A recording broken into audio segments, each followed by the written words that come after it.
बुधवार की प्रदोष कामना की पूर्ति करते हैं। श्री शिवाय नमस्तुभ्यं। बुधवार की प्रदोष पड़ती है तो शिव रजत भवन में निवास करते हैं।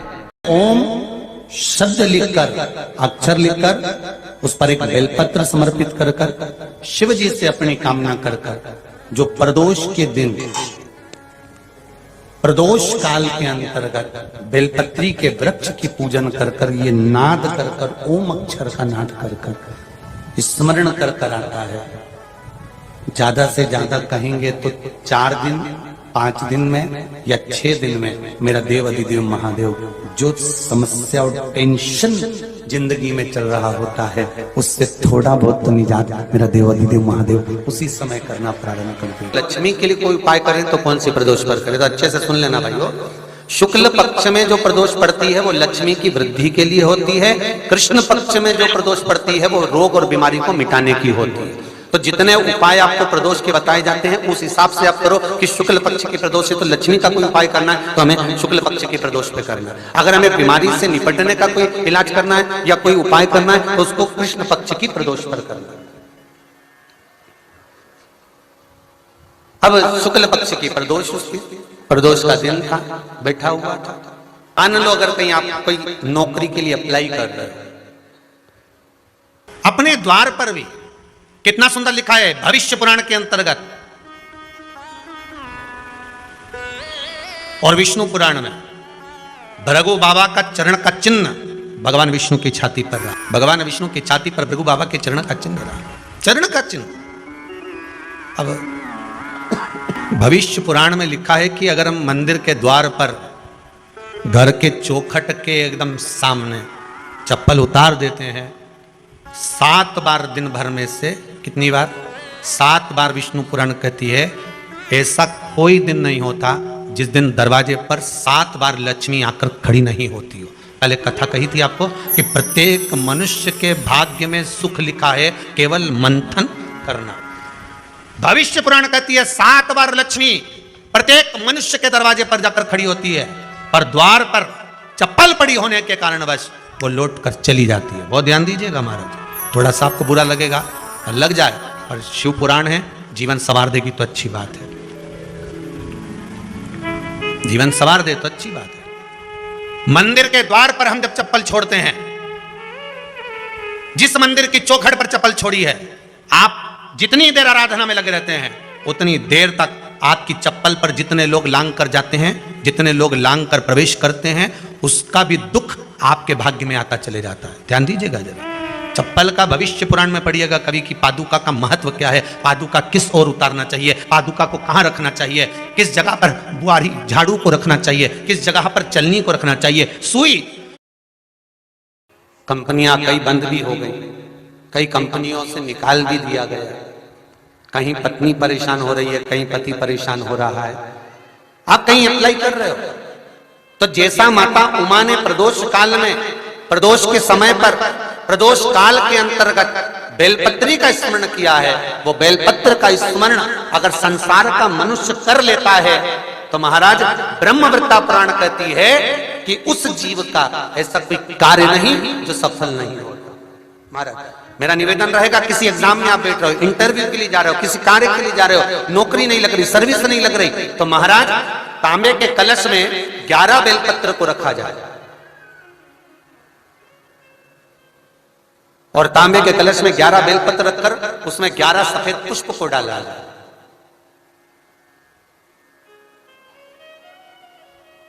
लाल चंदन घिसकर कटोरी में लेकर जाइए। प्रदोष के दिन, शुक्ल पक्ष का जो प्रदोष पड़ जाए उसके दिन शंकर के शिवलिंग पर लाल चंदन लपेटने से पहले शंकर की जो जलाधार, तो लाल चंदन का लेपन आपको इस पूरी जलाधारी पर करना है। लाल चंदन का लेपन पूरी जलाधारी पर करना। और महाराज जी जिस कलश में आपने घर से 11 बेलपत्र और 11 सफेद पुष्प जल के अंदर डालकर लाए हो, उसको आप चढ़ाएंगे तो इस तरह से चढ़ाएंगे कि उसका भाग हमें दिखे चढ़ते समय। ऐसे नहीं चढ़ाना, उसको चढ़ाते समय इस तरह से चढ़ाएं कि वो जल का भाग हमारी ओर गिरता हुआ महाराज जब आप वो समर्पित कर दें, बेलपत्र पुष्प आदि सभी चीजें, उस चंदन का एक थोड़ा सा भाग पूरी जलाधारी पर हाथ फेर कर अपने दरवाजे पर आते आते उसका स्पर्श कर दें। जिस दरवाजे से आप एग्जाम देने के लिए जाओगे, जिस घर से आप जाओगे, अपने घर के किसी भी दरवाजे पर उसका हाथ लगा दें या कोई स्थान को छू लें। जिसको आप दरवाजे को खोलकर दरवाजे को स्पर्श कर कर या दीवार को छूकर या अलमारी को छूकर, जिसको भी छूकर आप जाओगे उसका स्पर्श कर लेना। फिर आपको कुछ नहीं करना है, उमा और महेश ही सब कुछ करेंगे जो उनको करना है, सब साथ।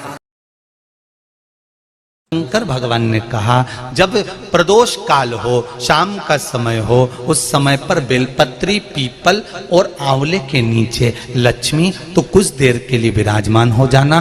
जो तेरे इन वृक्षों के नीचे शाम को दीप लगाने आए उसके घर तो पीछे पीछे चली जाना। बस इतनी कृपा कर देना।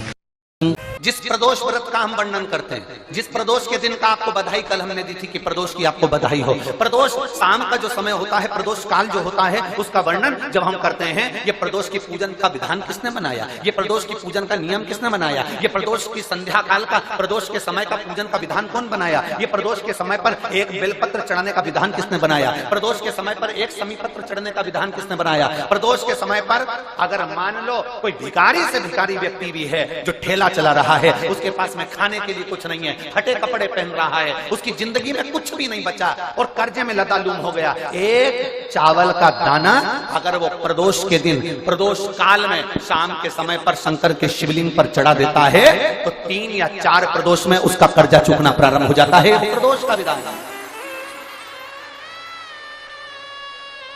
इतना ये प्रदोष का वर्णन करा किसने, इतना प्रदोष की महत्वता बताई किसने, कौन करे इतना वर्णन।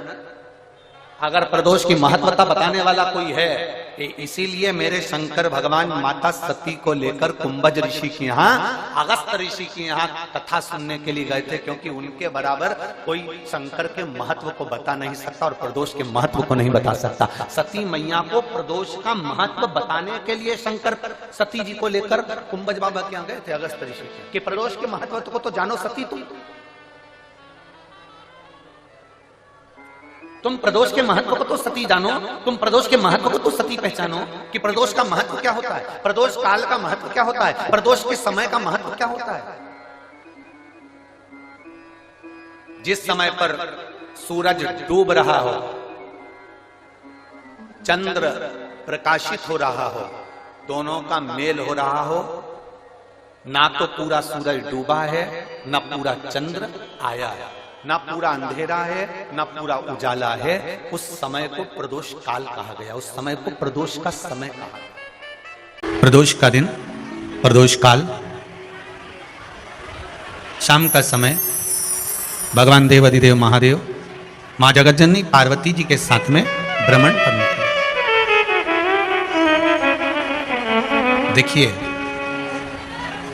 अगर प्रदोष का व्रत नहीं कर सकते, प्रदोष के दिन आप व्रत नहीं कर सकते, मान लो आपसे भूखा नहीं रहा जाए, प्रदोष का व्रत नहीं कर सकते, प्रदोष के दिन आप भूखे नहीं रह सकते, मंदिर भी नहीं जा सकते, दिया भी नहीं लगा सकते, तो शिव महापुराण की कथा कहती है कि प्रदोष के दिन, प्रदोष काल में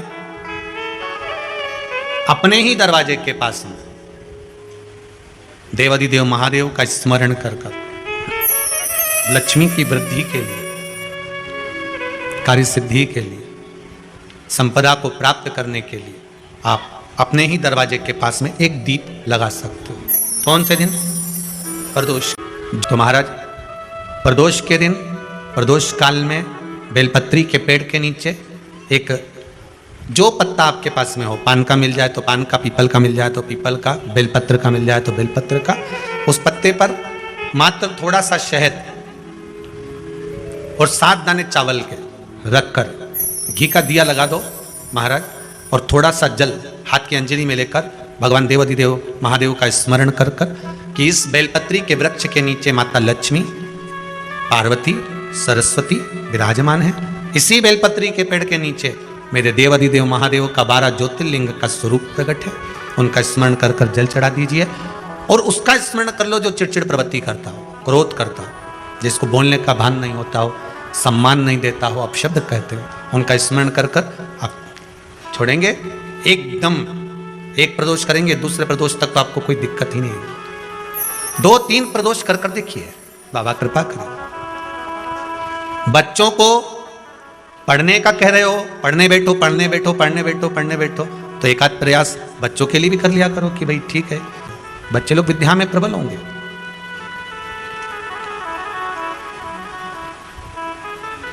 शिव उपासना का जो फल है वह 1000 गुना। पहले भी कथा में काज फिर कहते हैं, शिव मंदिर में जल बाद में चढ़ाना, शंकर के मंदिर में जाकर पंचामृत स्नान बाद में कराना, शंकर जी के मंदिर में जाकर पूजन बाद में करना, पहले थाली एक और रखकर शिव मंदिर में झाड़ू पोछा या जो बेलपत्री निर्माल्य जो भी रखा हो उतरा हुआ सामान उसको भरकर कहीं एक और जहां मंदिर वाले रखते हो वहां ले जाकर रख दो, झाड़ू पोछा एक बार जरूर। पूजन करने से पहले सबसे पहले सफाई का ध्यान रखो, और एक विश्वास रखना, आप मंदिर की सफाई नहीं कर रहे, फिर निवेदन करूंगा आपको, आप मंदिर की झाड़ू नहीं लगा रहे हो, आप मंदिर की सफाई नहीं कर रहे हो, आप मंदिर में पोछा नहीं लगा रहे हो। जितना हाथ आप मंदिर में फेर रहे हो सफाई के लिए, उतना आपके जीवन में जितना दुख है, जितनी तकलीफ है, जितना कष्ट है, जितनी बीमारी है, उस पर हाथ फेर रहे हो, मंदिर में नहीं फेर रहे हो। नहीं तो सारी दुनिया में जितने मंदिर हैं, सारे मंदिरों में ट्रस्टियों ने कुछ ना कुछ लगा के रखा है, स्वीपर आता है साफ करके जाता है, ये आएगा सफाई कर जाएगा, पंडित जी होंगे तो बुआरी लगा देंगे, पंडित जी होंगे सफाई कर देंगे। उन्होंने तो पंडित जी को बोल के रखा है कि साफ कर दो, पंडित जी करते भी हैं, पर पहला फर्ज आपका है कि आप मंदिर में आए हो तो पहले आप सफाई करो। क्यों? क्योंकि हम उसका द्वार साफ रखें। आज के समय में तो एक नियम हो गया साहब कि मंदिर में जाते हो तो मंदिर के दरवाजे पर चप्पल उतार के जाते हो, नहीं तो शास्त्र रीति तो ये कहती है कि मंदिर में भगवान सामने बिठाए तो उसके सामने चप्पल भी नहीं उतरना चाहिए। तो कई लोग कहते हैं मंदिर के अंदर थोड़ी ना उतार, हम तो जीने से भी बाहर, एकदम गेट के बाहर वहां उतार, पर सामने तो है ना, सम्मुख में तो है। तुम्हारे यहां अगर 4 लोग दिवाली मिलने आते हैं ना, तो तुमने चप्पल रखने का भी स्टैंड बनाकर रखा है, साइड में उतारिए, दिल्ली पर मत उतार देना, थोड़ा साइड में उतारो, सामने से सब आते जाते रहते हैं, सामने उतारो, सम्मुख में क्यों उतार रहे हो?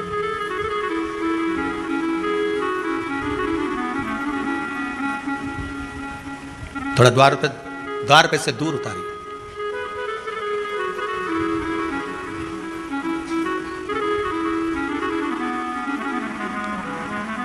अभी तो कुबेरेश्वर धाम में काम चल रहा है, आप लोग जो दान दे रहे हो, आपके दिए हुए दान से निर्माण चल रहा है।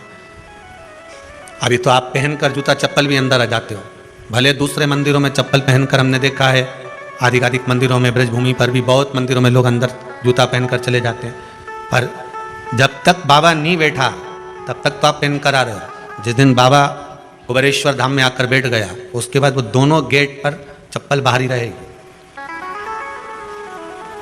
आओ आप, कंकर से शंकर, शंकर जब शरीर से लगेगा तब सुख भोगोगे, आनंद भोगोगे, सुख की प्राप्ति।